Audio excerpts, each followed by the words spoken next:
AP cabinet కీలక నిర్ణయం తీసుకుంది.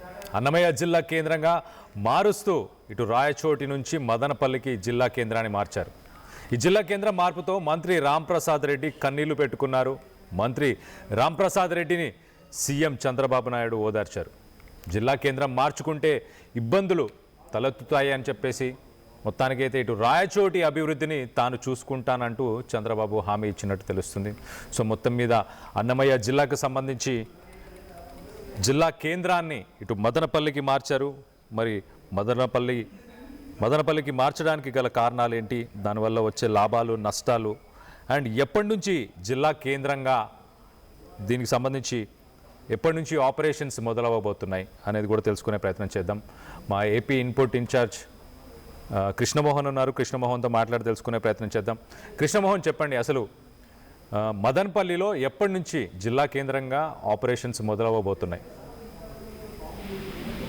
కళ్యాణ్, బేసిక్ గా ఈరోజు కేబినెట్ లో ముఖ్యమంత్రి చంద్రబాబు నాయుడు కొన్ని ప్రతిపాదనలకు ఆమోదం తెలుపుతూనే కొత్తగా 3 జిల్లాలకు పునర్విభజనకు కేబినెట్ ఆమోదం కూడా చేసేశారు. దీంట్లో బేసిక్ గా మదనపల్లి, మార్కాపురం, రంపచోడవరం జిల్లాల ఏర్పాటుకు ఒక రకంగా గ్రీన్ సిగ్నల్ ఇచ్చింది అనేది చెప్పచ్చు. అంటే దీంతో ఇప్పుడు జిల్లాల సంఖ్య కూడా 28కి చేరే అవకాశం అయితే ఉంది.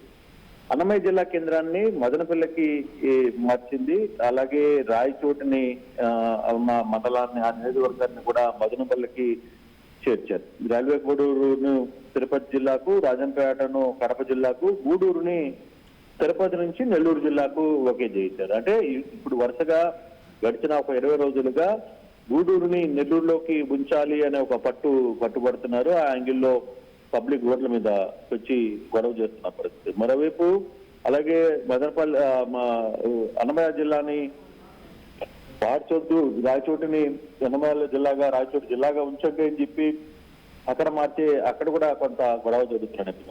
ఆ సందర్భంలోనే ఈ రోజు కొంత కీలకమైతే నిర్ణయం తీసుకుంది. ఒకటి, రాయచోటిని మదనపల్లి జిల్లాకు, రైల్వే కోటను తిరుపతి జిల్లాకు, రాజంపేటను కడప జిల్లాకు, గూడూరును తిరుపతి జిల్లా నుంచి నెల్లూరు జిల్లాకు మార్చేందుకు గ్రీన్ సిగ్నల్ అయితే ఇచ్చేసింది. అయితే ఈ నేపథ్యంలోనే ఆ ప్రాంతానికి సంబంధించిన, రాయచోటికి సంబంధించి ఎమ్మెల్యేగా ఎన్నికడి మంత్రిగా ఉన్న, ట్రాన్స్పోర్ట్ మినిస్టర్ గా ఉన్న రాంప్రసాద్ రెడ్డి ముఖ్యమంత్రితో చాలాసేపు బాధపడి కన్నీళ్లతో ఆయన తన వేదన్ని, మా జిల్లా ప్రజల ఆకాంక్షని చంద్రబాబు ముందు పెట్టే ప్రయత్నం అయితే చేశారు.